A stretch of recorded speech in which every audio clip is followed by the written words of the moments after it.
भारत और श्रीलंका के बीच दूसरा वनडे मैच आज होना है। और इस मैच को बर्बाद करने के लिए मेरे साथ हैं टीम इंडिया के पूर्व कोच लालचंद राजपूत जी। राजपूत जी, आपका बहुत बहुत स्वागत है। नमस्कार विजय जी, नमस्कार जी।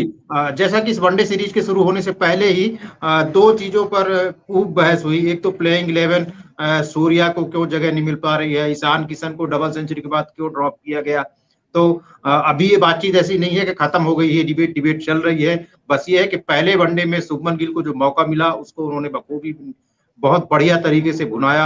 और जो दूसरा वनडे आज कोलकाता में होना है उसमें एक एलिमेंट और जुड़ गया है, क्योंकि डबल सेंचुरी की बात हो रही थी ईशान किशन की। तो ये वो ग्राउंड है कोलकाता का ईडन गार्डन्स, जहां रोहित शर्मा ने डबल सेंचुरी मारी थी इसी श्रीलंका के खिलाफ 2014 में। और उस मुकाबले के बाद पहली बार भारत और श्रीलंका इस ग्राउंड पर है, आमने सामने होंगे। तो क्या लगता है कि रोहित शर्मा के ख्याल में वो डबल सेंचुरी होगी? और क्योंकि वो उन्होंने पहले वनडे में बहुत शानदार स्टार्ट लिया था और तेजी से उन्होंने 83 रन बनाए थे, तो क्या लगता है पिछली बार वो कन्वर्ट नहीं कर पाए सेंचुरी में, इस बार? एक तो पहले कहना है कि रोहित शर्मा फॉर्म में आया, बिकॉज बीच में उनकी फॉर्म इतनी अच्छी नहीं थी। लास्ट मैच में देखा कि अच्छी लहर में दिख रहे थे, काफी फास्ट भी खेले, तो फॉर्म तो आ गया है। लेकिन अब बात है कि वो फॉर्म को कितने बरकरार रखे और कितना लंबा खेले। लास्ट मैच में डेफिनेटली 83 करके 100 के करीब आया, लेकिन सेंचुरी नहीं बना पाया। इस ग्राउंड पे कलकत्ता उसके लिए बहुत फेवरेट ग्राउंड है।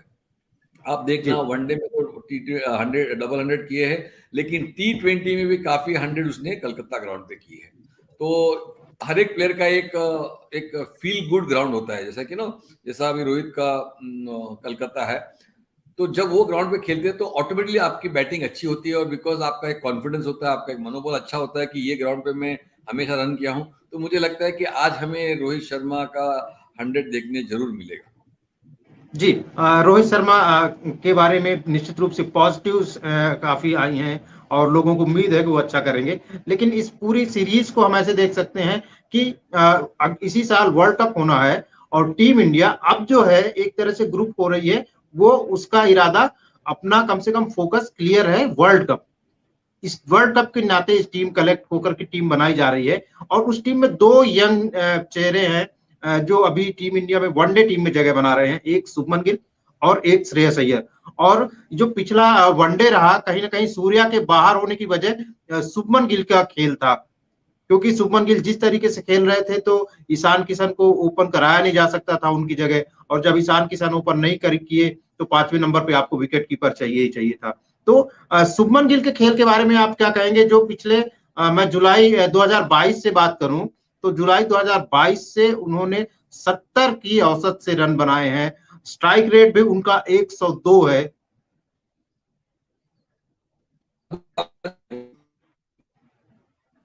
जी लालचंद सर, आपकी आवाज कनेक्ट नहीं आ पा रही है ठीक से।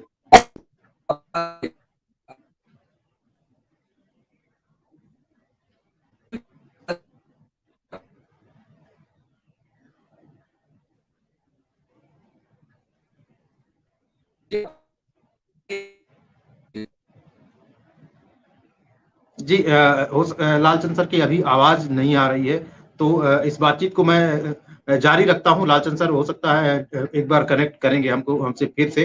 फिलहाल मैं बताऊं कि शुभमन गिल ने जो पिछले 6-8 महीने में खेल दिखाया है वो बहुत ही शानदार है। और एक ओडीआई टीम के ओपनिंग पार्टनर के तौर पर रोहित को एक ऐसे खिलाड़ी की तलाश है जो एक स्टेबिलिटी भी दे टीम को और साथ में तेजी से भी खेले।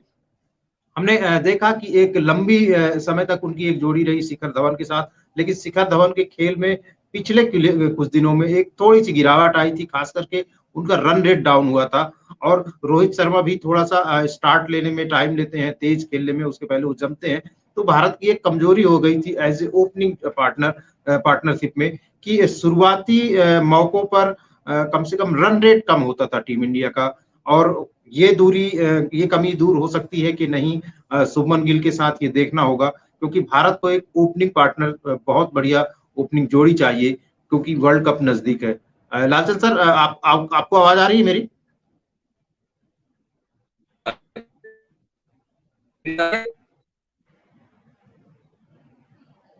आपकी आवाज मुझे आ रही है, एकदम ओके, क्लियर वेलकम आ रही सर। अब आपकी है। मेरी आवाज आ आवाज नहीं रही आ है। रही है? अब आपकी आवाज आ रही है अच्छे से।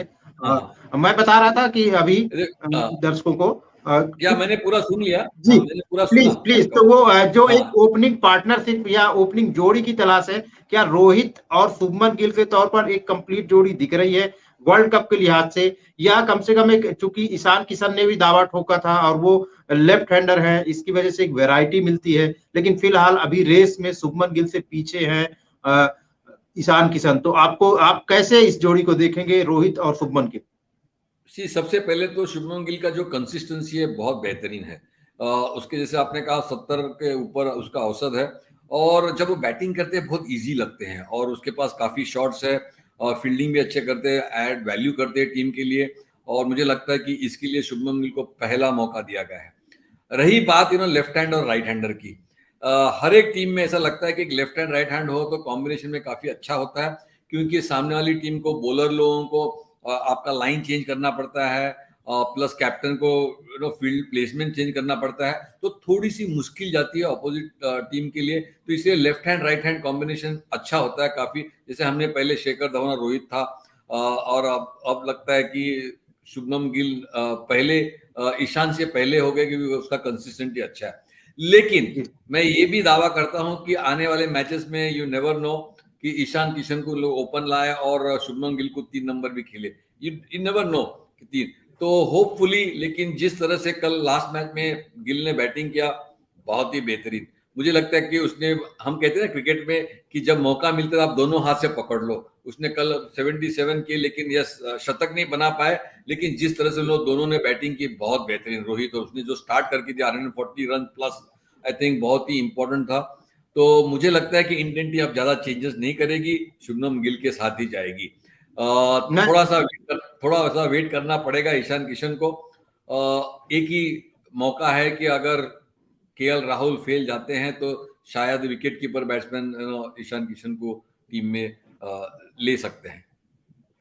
जी, एक तो मैं, जो हमारे साथ दर्शक जुड़े हुए हैं, मैं उनसे बताऊंगा, क्योंकि लाल सर हमारे साथ काफी देर तक अभी रहेंगे, और जो हमेशा होता है कि वो आपके सवालों के जवाब भी देते हैं। अगर आप कुछ सवाल करना चाहते हैं, कमेंट बॉक्स में वो सवाल डालें अपने, मैं वो सवाल लालचंद सर तक पहुंचाऊंगा, उसके जवाब भी सर देंगे।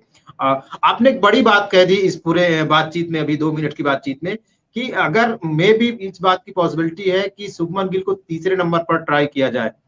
शुभमन को तीसरे नंबर पर ट्राई करने का मतलब है कि विराट कोहली क्या चौथे नंबर पे जाएंगे? और अगर चौथे नंबर पर वो जा रहे हैं तो श्रेयस अय्यर कहाँ जाएंगे? एक एक बैट्समैन पीछे आएंगे 5 नंबर, कोई प्रॉब्लम नहीं है, बिकॉज विराट कोहली ने 4 नंबर पे बैटिंग की है, और श्रेयस अय्यर ने भी 5 नंबर पे बैटिंग की है। ये एक पॉसिबिलिटी है, बिकॉज अगर शुभमन गिल अच्छा खेलते हैं और wicket keeper suppose KL Rahul performance नहीं करते हैं, तो आपको विकेट कीपर लेना बहुत जरूरी है। तो आइदर ईशान किशन को आपको ओपन कराए, या फिर ईशान किशन को 5 नंबर बैटिंग कराए as a wicket keeper. 2 option हो सकते हैं। इन दोनों ही कंडीशंस में सूर्य कुमार यादव की जगह नहीं दिख रही है। विजय, मुझे लगता है अभी डिफिकल्ट है सूर्या को टीम में आना, बिकॉज उसने काफी अच्छा प्रदर्शन तो किया है T20 में, लेकिन उसका प्रदर्शन वनडे में इतना अच्छा नहीं है, और वनडे में श्रेयस अय्यर उससे आगे है, बिकॉज उसने काफी अच्छा प्रदर्शन किया है, कंसिस्टेंसी उसका अच्छा है। तो होपफुली सूर्या को थोड़ा सा सब्र करना पड़ेगा मुझे लगता है, लेकिन क्रिकेट में कुछ कह नहीं सकते। अगर एक सीरीज अगर खराब गई कोई बैट्समैन को या श्रेयस अय्यर को, तो डेफिनेटली सूर्या कुमार को भी चांसेस मिल सकते हैं। जी, टीम इंडिया की प्लेइंग 11 पर बात करेंगे, श्रीलंका की प्लेइंग 11 पर बात करेंगे। क्या संभावनाएं हो सकती हैं, ओस या पिच का क्या रोल रहेगा कोलकाता में, इस सब पर भी बात करेंगे। लेकिन सर, दो एक घटनाएं जो पिछले मैच में हुई उनको लेकर के मैं आऊंगा, और इसके अलावा मैं रणजी ट्रॉफी में भी जाऊंगा, क्योंकि जिस तरह से 379 रन की बेमिसाल पारी खेली पृथ्वी शॉ ने, और उन्होंने एक तरह से टेस्ट टीम के लिए अपना दावा ठोका है, उस टेस्ट टीम में फिर से वही शुभमन गिल उनके रास्ते पर आएंगे, खड़े हैं, क्योंकि शुभमन गिल पिछले कुछ दिनों में, जो पिछले कुछ मैचों में टेस्ट मैचेस में उनका परफॉर्मेंस अच्छा है, तो उन्हें ड्रॉप किया नहीं जाएगा। रोहित शर्मा बतौर कप्तान है, ओपनिंग करेंगे करेंगे, तो पृथ्वी शॉ के लिए फिर से जगह नहीं बनती। तो क्या वो टॉप 14 में आएंगे, 15 में आएंगे, प्लेइंग 11 में नहीं आएंगे? क्या इस तरह कोई स्थिति बनेगी, या कोई और ओपनर आएगा? इन सब पर बात करूंगा। लेकिन पिछले 2 मैच में एक मॉन्कडिंग जिसे हम कहते हैं, जो बहुत सारे हमारे आप जैसे कुछ सीनियर हैं जो ये भी कहते हैं कि मांकनिक को हमारे किसी खिलाड़ी के सीनियर खिलाड़ी से नाम कर जोड़ा गया, बदनाम किया गया, तो वो रन आउट है। तो मैं उस पर नहीं जा रहा हूं, लेकिन एक वाकया होता है, 98 पर बैटिंग कर रहे होते हैं दासुन सना का, और मोहम्मद शमी उन्हें रन आउट करते हैं, और अगर वो आगे जाता तो मे भी वो रन आउट का डिसीजन मिलता, वो आउट होते 98 पर, लेकिन रोहित शर्मा अपील वापस ले लेते हैं। उनका कहना था, उन्होंने बाद में प्रेस कॉन्फ्रेंस में भी कहा कि इस तरीके से आउट नहीं किया जा सकता जिस तरह से उनकी इनिंग थी और 98 पर खेल रहे थे। यहाँ पे एक फेयर प्ले और रूल के बीच में हमेशा डिबेट बनी रही है, और आज नहीं बरसों से है। तो क्या इस डिबेट में मैं ये चीज शामिल करना चाह रहा हूँ कि क्या वो 98 में है, इंडिया टीम के हारने का खतरा नहीं है, इसलिए वो अपील ले ली गई वापस? अगर वो श्रीलंका जीतने की स्थिति में होती तो क्या रोहित शर्मा वो अपील वापस लेते? ये डिपेंड करता है कप्तान के ऊपर।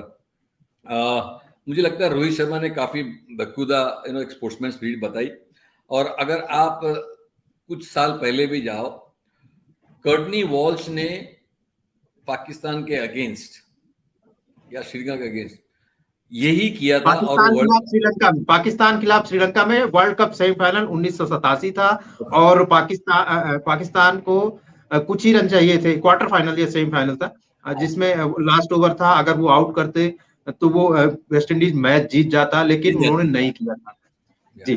तो इसीलिए आज भी वो, मुझे लगता है कि प्लेयर के ऊपर डिपेंड करता है, और रोहित शर्मा ने काफी अच्छा बताया कि वो एक स्पोर्ट्समैन स्पिरिट करते हैं।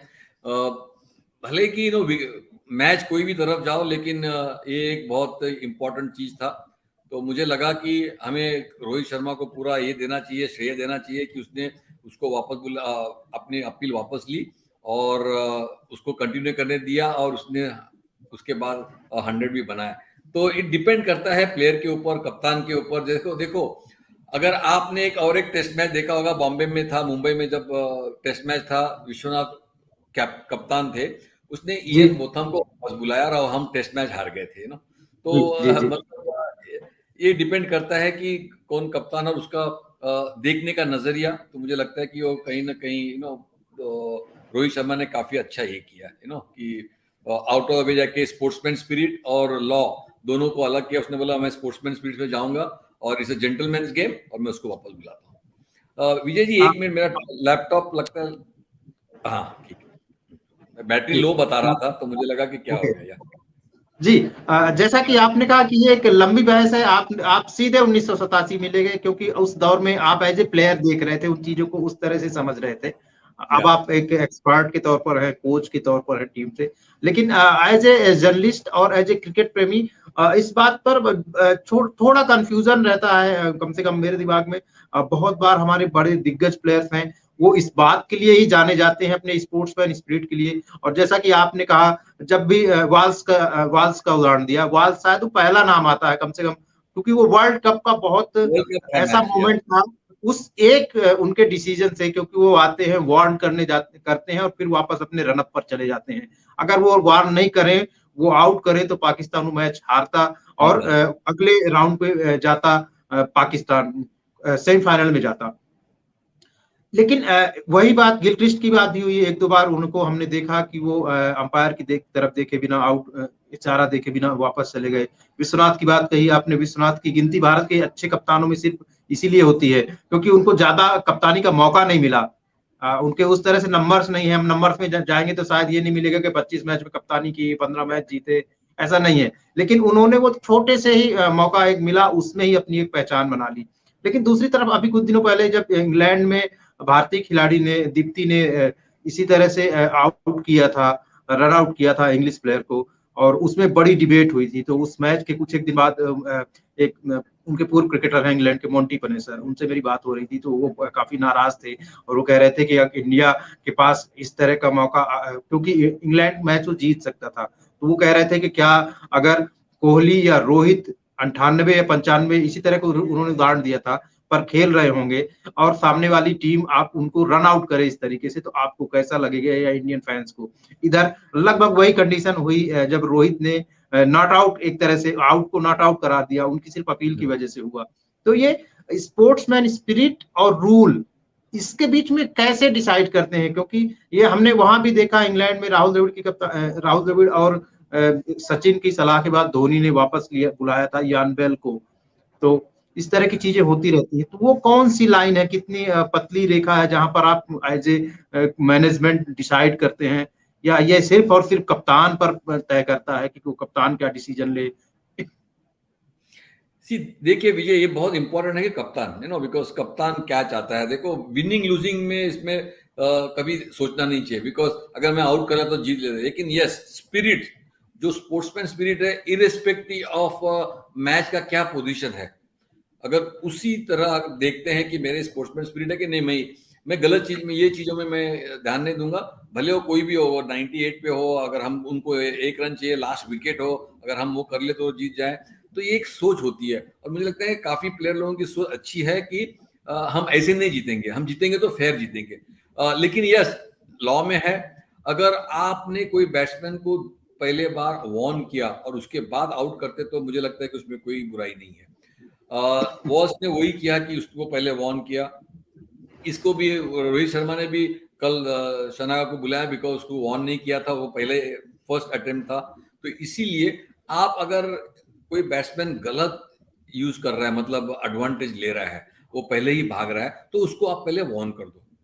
अगर आपने वॉर्न किया तो यस, आपने उसको बता दिया कि देखो, अगर आप नेक्स्ट टाइम करें तो मैं फिर आउट करूंगा, तो उसमें कोई हर्ज नहीं, क्योंकि बिकॉज आपने उसको वॉर्न किया। लेकिन आप पहले ही बार अगर आउट करते तो but it doesn't go well. See, इसमें काफी बड़ी डिबेट है कि नए रूल के हिसाब से वो अगर वो अनड्यू एडवांटेज लेता है तो हम उसको आउट कर सकते हैं, लेकिन ऐसे जीतने से, आप नॉर्मल क्रिकेट खेल के जीते तो वो आपको एक अच्छा सेटिस्फेक्शन मिलता है।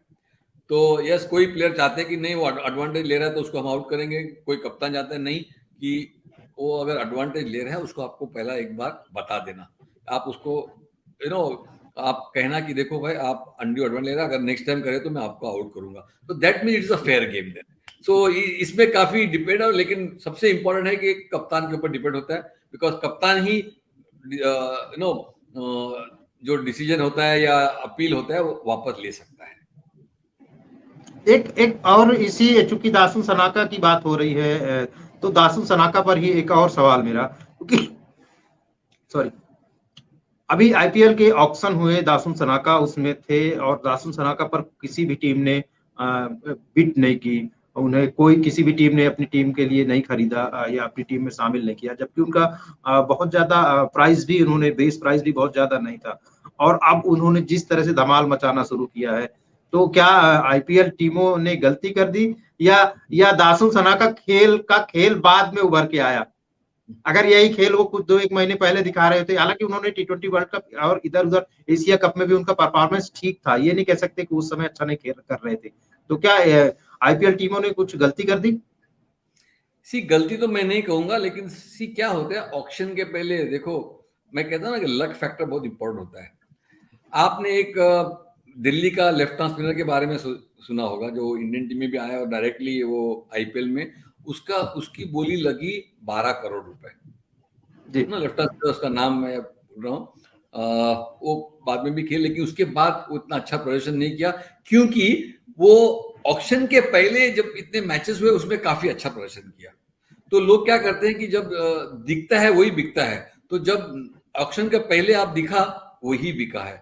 तो शना का मुझे लगता है कि कंसिस्टेंटली तो कर रहा था, लेकिन इस मैच के इनिंग के बाद मुझे लगता है कि यस, काफी टीम में उसको जाएगी। कोई भी अगर इंजर्ड होता तो मुझे लगता है पहला बैट्समैन होगा जो कि टीम में शामिल किया जाएगा, वो होगा शना का, और वो कंसिस्टेंटली अच्छा परफॉर्मेंस कर रहा है। आईपीएल टीमें, फ्रेंचाइजीज ये देखती है कि ये प्लेयर कैसा मुझे मोस्ट वैल्यूएबल प्लेयर होगा, इसीलिए लेती है, नहीं तो नहीं लेती है, बिकॉज उनको खाली 4 ही टीम प्लेयर बाहर के खिलाने पड़ते हैं, तो दे टेक द बेस्ट जो कि 11 में खेले।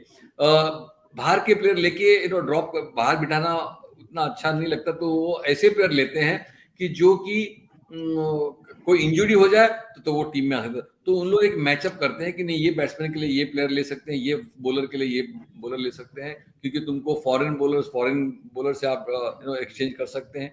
तो मुझे लगता है कि उसमें थोड़ी देर हो गई कि वर्ल्ड कप या इसके पहले जब ऑक्शन था उसके पहले उसके मैचेस नहीं हुए थे, तो उसने अच्छा प्रदर्शन नहीं किया। लेकिन अब लगता है कि कोई हर एक फ्रेंचाइजी उसके बारे में सोचेंगे कि जी सना जैसा का जैसा जी जैसा सना कि का भी मैं दो एक टीमों को देख रहा था, जैसे कि हम्म, सनराइजर्स हैदराबाद है, उस इस टीम के पास सबसे ज्यादा पर्स था, क्योंकि उन्होंने काफी ज्यादा खिलाड़ियों को रिलीज किया था और एक तरह से रीबिल्ड किया है अपनी टीम को। तो उस टीम के हम्म, पास एक मौका था। दूसरा मुझे लगता है जैसे केकेआर ने को एक प्लेयर चाहिए था जो आंद्रे रसेल की जगह एक रिजर्व के तौर पर रहे, क्योंकि रसेल की करेक्ट। फिटनेस पर कोई भरोसा नहीं रहता है और उस एक हम्म, भूमिका में काफी हद तक फिट होते दिख रहे हैं दासुन सनाका। तो जैसा कि आपने कहा कि शायद अगर कोई खिलाड़ी किसी टीम का अनफिट होता है तो वो दासुन सनाका की तरफ जाएंगे। मैं जाएंगे इस आईपीएल के इतर में एक और कल जो हुआ उस पर जाऊंगा। जो पृथ्वी शॉ ने इनिंग खेली है, पृथ्वी शॉ ने 379 रन की इनिंग खेली और दर्शक दर्शक जानते हैं, क्रिकेट प्रेमी जानते हैं कि ये रणजी ट्रॉफी के इतिहास में दूसरी सबसे बड़ी पारी है। सबसे बड़ी पारी बीबी निम्बालकर के नाम है और ये दूसरी बड़ी सबसे बड़ी पारी है। जहां तक मुंबई की तरफ की बात है तो मुंबई की टीम की ये सबसे बड़ी पारी हो गई है। पृथ्वी शॉ ने संजय मांजरेकर का रिकॉर्ड तोड़ा है 377 रन का। और मैं दर्शकों को ये बता दूं कि जो जिस मैच में 377 रन बनाए थे संजय मांजरेकर ने, उस मैच में लालचंद जी भी खेल रहे थे, उन्होंने भी अर्धशतकी पारी खेली थी as a opener second inning में।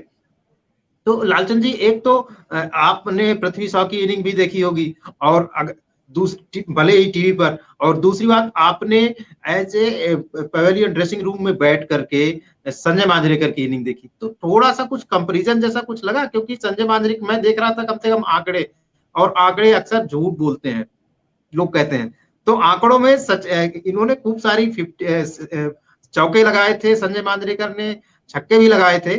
तो पृथ्वी शॉ से कमजोर इनिंग नहीं लगती, कम से कम चौके छक्के की गिनती में, लेकिन दोनों का खेल बहुत अलग है। यस, मैं संजय मांजरेकर जो 300 रन बनाए थे तब मैं था टीम में। संजय मांजरेकर और पृथ्वी शॉ का इनिंग दोनों अलग अलग है। पृथ्वी शॉ अब के मतलब 21st सेंचुरी के हैं, जो कि आईपीएल में खुदा काफी अच्छा बैटिंग करते हैं, एक बॉल टू बॉल रन करते हैं। पहले का जब हम खेलते थे तब था कि आपको नो ऑक्यूपाई करना है क्रीज, और आपको लंबे समय तक खेलना है। देखो, संजय मांजरेकर ने एक दिन ऑलमोस्ट 2 दिन बैटिंग की है 377 करने के लिए, लेकिन इसने हार्डली एक दिन और आधा दिन भी नहीं किया होगा, ताकि इनका जो स्ट्राइक रेट है बहुत फास्ट था। संजय मांजरेकर का स्ट्राइक रेट इतना ये नहीं था, because Sanjay Manjrekar was technically very sound player, काफी अच्छे नीचे से खेलते थे और रिस्पेक्ट देते थे। आजकल के बैट्समैन लोग इतने बॉलर को रिस्पेक्ट देते नहीं है, क्योंकि अगर बैट है आप आगे डालो तो डायरेक्ट छक्का मारते हैं, बाउंड्री मारते हैं, तो आपका स्ट्राइक रेट काफी अच्छा होता है। लेकिन देखो, 379 रन बनाना कोई इजी काम नहीं है, और काफी मैचेस में पृथ्वी शॉ अच्छे फॉर्म में नहीं थे, लय में नहीं आ रहे थे, लेकिन उसने साबित कर दिया लास्ट मैच में कि वो भी दावेदार है इंडियन टीम के लिए, क्योंकि उसको इंडियन टीम के सिलेक्टर ने काफी सालों, मुझे लगता है 1-2 साल से उसको बाहर ही रखे हैं। तो ये एक अच्छी चुनौती दी उन्होंने कि मैं अभी भी बेस्ट प्लेयर हूं, तो मुझे भी नेशनल टीम में मौका दिया जाए। लेकिन जो इनिंग उसने खेली मतलब जैसे कि मैं देख रहा था कि जैसे कि वनडे भी नहीं है, T20 मैच चल रहा है, बिकॉज जिस तरह से वो मार रहे थे और तकरीबन 100 की स्ट्राइक रेट से खेला उन्होंने, और दूसरी तरफ संजय मांजरेकर एकदम आराम से खेल रहे थे ना, आप संजय मांजरेकर नहीं, अजिंक्य रहाणे। तो दो कॉन्ट्रास्ट बैटिंग थे, क्योंकि पहले दिन वो 240 नॉट आउट थे,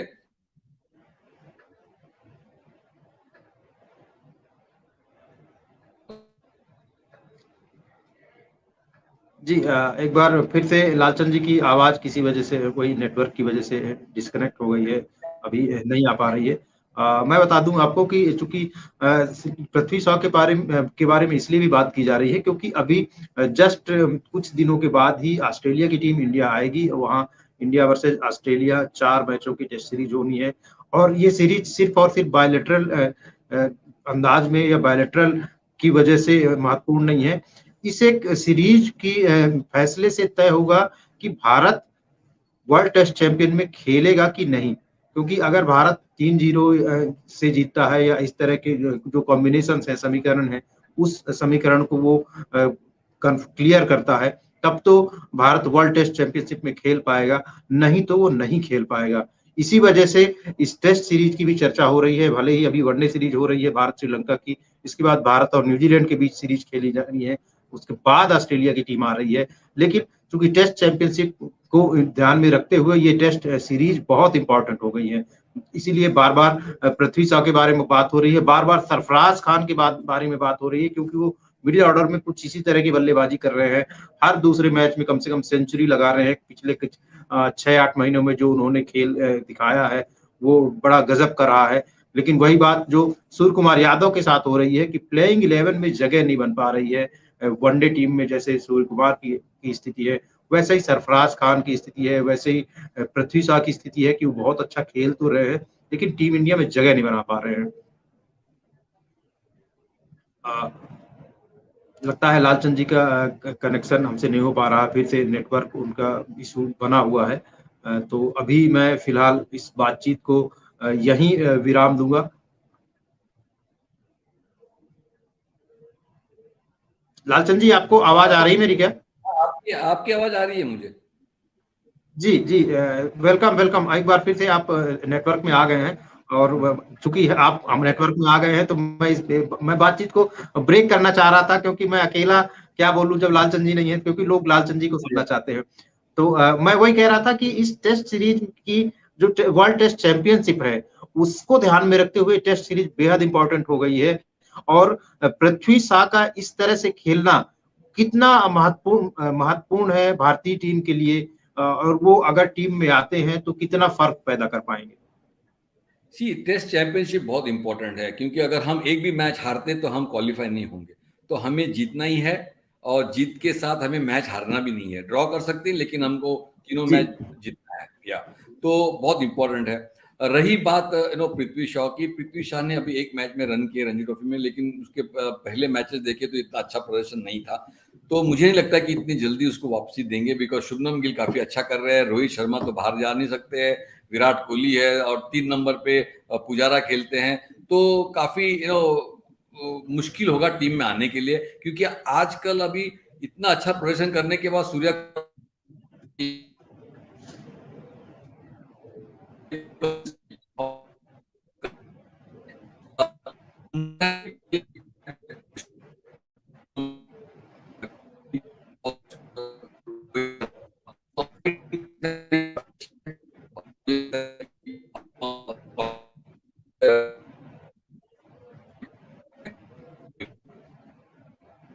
लालचंद जी, लालचंद सर, आपकी आवाज फिर से ब्रेक हो गई है, वो अभी मैं नहीं सुन पा रहा हूँ, मुझे लगता है दर्शक भी नहीं सुन पा रहे होंगे।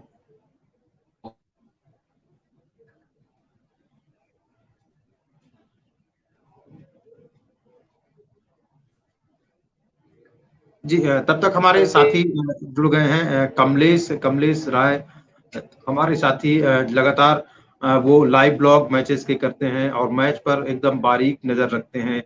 तो कमलेश, एक बात की संभावना जो जताई जा रही है, कुछ एक पूर्व क्रिकेटर्स या एक्सपर्ट्स ने कहा है कि एक ऑलराउंडर को ड्रॉप किया जा सकता है टीम इंडिया से, ताकि सूर्य कुमार को मौका दिया जाए। ऐसे किस तरह की कितनी संभावना बनती है, क्योंकि ये कहा जा रहा है कि अक्षर पटेल को अगर रेस्ट दे दिया जाए तो उनकी जगह सूर्य कुमार की एंट्री हो सकती है। और चूंकि as a allrounder Hardik Pandya खेलते हैं और अपना 10 ओवर का स्पेल कर रहे हैं, पूरा कर रहे हैं, इस समय फिट है, तो एज ए बॉलर वो अपना पूरा ओवर कर सकते हैं। और इसके अलावा 4 स्पेशलिस्ट बॉलर हैं। तो इस तरह की संभावना क्या बनती दिखती है आपको? क्या इस तरह का कोई चांसेस ले सकती है टीम इंडिया? देखिए, जिस तरीके से बात कर रहे हैं आप अक्षर पटेल की, तो अक्षर पटेल नो डाउट आप देखिए तो स्पिन में काफी अच्छा गेंदबाजी में विविधता लाते हैं और विकेट टेकर गेंदबाज हैं। उनको बाहर करना कहीं ना कहीं एक तरह से देखें यहाँ पर तो मुश्किल होगा टीम इंडिया के लिए। सूर्या की जहां तक बात है तो सूर्या की नो डाउट की सूर्या जो है वो इस समय प्रचंड फॉर्म में कहा जाए तो चल रहे हैं, लेकिन जगह को लेकर जो मत्थापच्ची चल रही है वो काफी मुश्किल है। हार्दिक पांड्या एक आपके पास ऑलराउंडर, स्पेशलिस्ट ऑलराउंडर हैं, जो इस समय कहा जाए तो अपने प्राइम फॉर्म में है, यानी कि इंजरी के बाद जिस तरीके से उन्होंने वापसी की, आईपीएल में हमने देखा टीम को चैंपियन बनाया, उसके बाद वो लगातार कंसिस्टेंट जो है वो गेंदबाजी हो, बल्लेबाजी हो या फील्डिंग हो या कैप्टेंसी की बात करें तो सभी डिपार्टमेंट में अच्छा परफॉर्म कर रहे हैं। लेकिन जहां तक ऑलराउंडर ड्रॉप करने की बात कही जा रही है तो फिर हमारे पास गेंदबाजी में कमी आ जाएगी, क्योंकि हम 5 गेंदबाज के साथ नहीं खेल रहे हैं। हमारा जो हमारे साथ एक बार फिर से थोड़ा सा ब्रेक लूंगा मैं आपसे। मैं कमलेश से लालचंद सर एक सवाल कर रहा था अभी, वो वही जवाब दे रहे थे। सॉरी कमलेश, बीच में रोक रहा हूँ आपको। मेरा सवाल ये था कि एक ऑप्शन बताया जा रहा है, क्योंकि जो सूर्य कुमार को हर हाल में टीम में देखना चाहते हैं, उनकी तरफ से दलील दी जा रही है कि क्यों ना एक ऑलराउंडर को ड्रॉप किया जाए, और ऑलराउंडर में अक्षर पटेल का ही नाम है कि हार्दिक पांड्या खेले और 4 स्पेशलिस्ट बॉलर खेले। क्या ऐसा विकल्प अगर आजमाया जाता है तो ये क्या पॉसिबल है, और अगर पॉसिबल है तो क्या इससे हार्दिक पांड्या पर ज्यादा दबाव नहीं बन जाएगा, क्योंकि उनकी फिटनेस बहुत जरूरी है कम से कम टीम इंडिया के लिए? पहले बात तो 5 बॉलर से खेलना नामुमकिन है, बिकॉज कोई भी एक बॉलर को एक ऑफ डे हो सकता है, तो आपको 6 बॉलर से खेलना जो बहुत जरूरी है, और 6 बॉलर अभी है तो मुझे नहीं लगता है कि कोई बॉलर को ड्रॉप कर पाएंगे। रही बात सूर्य कुमार की, सूर्य कुमार को और भी सब्र करना पड़ेगा, क्योंकि वो बहुत अच्छे फॉर्म में है, लेकिन अब टीम में उनकी जगह नहीं बनती है तो उसको वेट करना पड़ेगा। और ऐसे पहले भी काफी दफे हुए हैं कि जो अच्छे प्लेयर्स थे इतना रन कर रहे हैं, लेकिन देखो जब सचिन तेंदुलकर, सौरव गांगुली, लक्ष्मण और राहुल द्रविड़ खेलते थे, कोई भी मिडिल ऑर्डर बैट्समैन को चांस नहीं मिलता था। जी, कम से कम युवराज सिंह को हमने देखा कि उनको कम से जब वो पीक पर थे तब उन्हें मौका नहीं मिला टेस्ट में।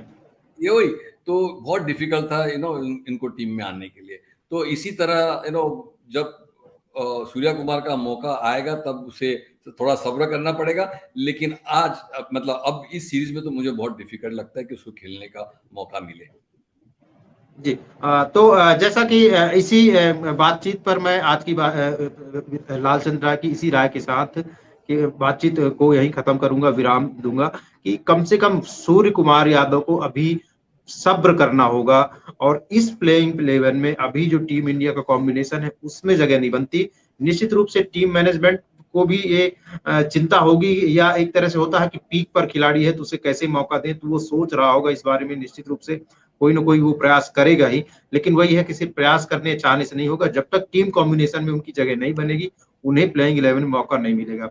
बहुत बहुत शुक्रिया लालचंद जी हमसे बातचीत करने के लिए, जुड़ने के लिए। कमलेश आपका बहुत बहुत शुक्रिया, और सारे दर्शकों का शुक्रिया जो हमारे साथ जुड़े रहे। और मैं निश्चित रूप से दर्शकों को ये एक अपील करूंगा कि अगर आप ताजा तरीन खबरें चाहते हैं, उन खबरों को पढ़ना चाहते हैं, देखना चाहते हैं, तो हमारी वेबसाइट से जुड़े न्यूज 18 हिंदी, और साथ में हमारे सोशल मीडिया पर जो प्लेटफॉर्म्स हैं हमारे न्यूज 18 के, चाहे वो ट्विटर पर हो, फेसबुक पर हो या इंस्टा पर हो, आप उन्हें फॉलो करके ताजा तरीन अपडेट्स पा सकते हैं। फिलहाल मुझे दीजिए इजाजत, बहुत बहुत शुक्रिया। थैंक यू, धन्यवाद विजय, धन्यवाद कमलेश सर।